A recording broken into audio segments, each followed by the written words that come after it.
Morning. This is a car chat today, and I don't have a Bible study today because I didn't get a chance to do that this morning, at least for myself. But I was in Numbers chapter 30 this morning with my family, and we read through Numbers chapter 30. And if you read through that, you'll understand it's very appropriate to this page. Might be something, or this channel might be something worth looking into, because it's talking about vows, and there's a concept in there that I think I wanted to point out. The concept in Numbers chapter 30, as a man, when I make a vow, like the wedding vow, or a bond, like the bond of matrimony, when I make a vow, I'm expected to be held to it. There's no covering for me. When I make a vow, I have to live by that vow. Or if I break that vow, I have to suffer the consequences according to God. However, it's interesting because as a woman, you look at it as a woman. If you're a woman under your father's house, then and it's the same thing with a woman under a husband. If she makes a vow,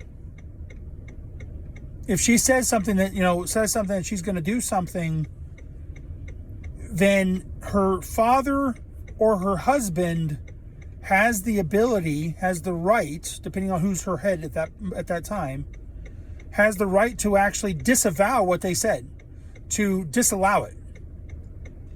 And they're actually not going to be held to it.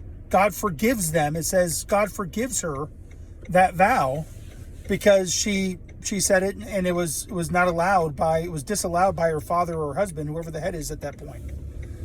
However, if a woman's a widow or divorced, it specifically mentions divorced, they've removed, then that head has been removed from above them. Widow, of course, would be because the husband has died, or the divorced woman because either the husband has divorced her, or in many cases in our society, the woman has decided to walk away from the marriage and divorce her husband.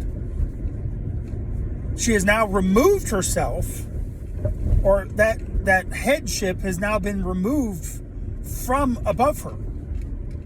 And it specifically says, if a divorced woman or a widow woman says a vow, then she is treated like a man according to God.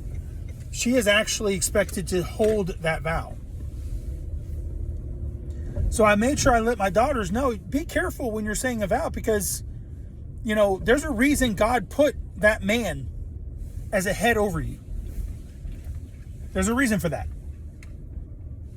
God didn't do it for no reason. Keep that in mind.